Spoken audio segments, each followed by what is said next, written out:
Brothers, I met my wife while I was still living with another woman, and I would not recommend that. But God used one simple compliment in a blue dress at a conference in Dallas to change my entire life. Let me tell you how it happened, and be sure to watch through to the very end for 3 things I want every man in this community to learn from it. First off, you guys, thank you. We told you we'd share our story once we hit 2,000 subscribers, and y'all pushed us all the way to 2,500 subscribers. So this is for you. Here's the story of how my wife and I actually met. It was the last day at an end-of-year conference in Dallas, and I saw these 2 women, both in matching blue dresses at a distance. One of them is now my wife. I didn't run in overthinking she's gonna be my wife. I had just finished a class on appreciating female beauty without turning women into sex objects, so my goal was exactly that, not to bag her. But before that, I had to do my research. I quietly asked key people in the community if she was single. Some didn't know, but some said yes. And guys, believe it or not, we actually had both ended our previous relationships exactly 1 month before we both met.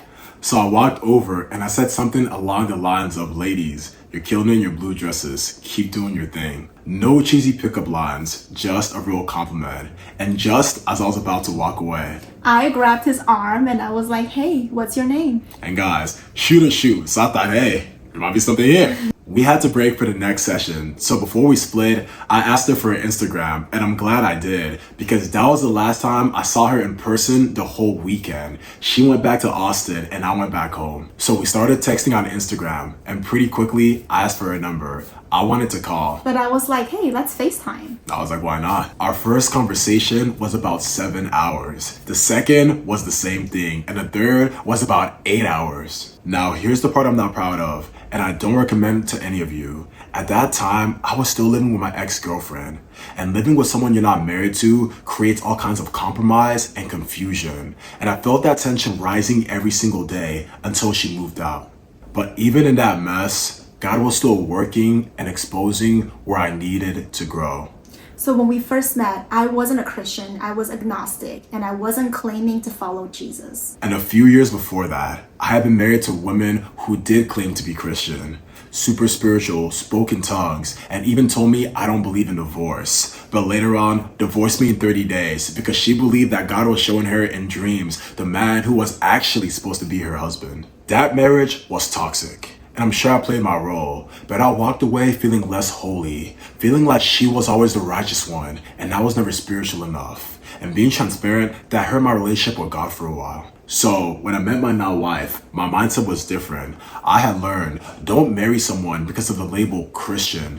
Look at the fruit, look at the character, look at how they treat people. Absolutely. The Bible says that you know them by their fruit. My thought was, if she's a woman of character who's open to God, I'm willing to walk with her, set up a godly environment, not pressure her or use the Bible as a weapon.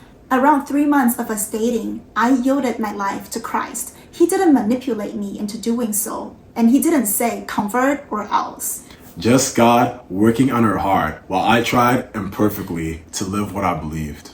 And guys, those first few dates felt like a movie. I remember the chemistry, the spark, the conversation, and after a few dates, I asked her to be my girlfriend. At about 5 months, I proposed. 6 months, we were married. Was it fast? You could say so, but it was intentional. We were honest about our past, clear about our future, and we were both moving closer to God, not away from Him. So, for every brother in this community, here's what we want you to take from our story. First, approach in person. This doesn't mean you can't meet women online, but one honest, low-pressure compliment changed the rest of my life at a conference in Dallas. So stop sitting behind the DMs, hiding behind theology.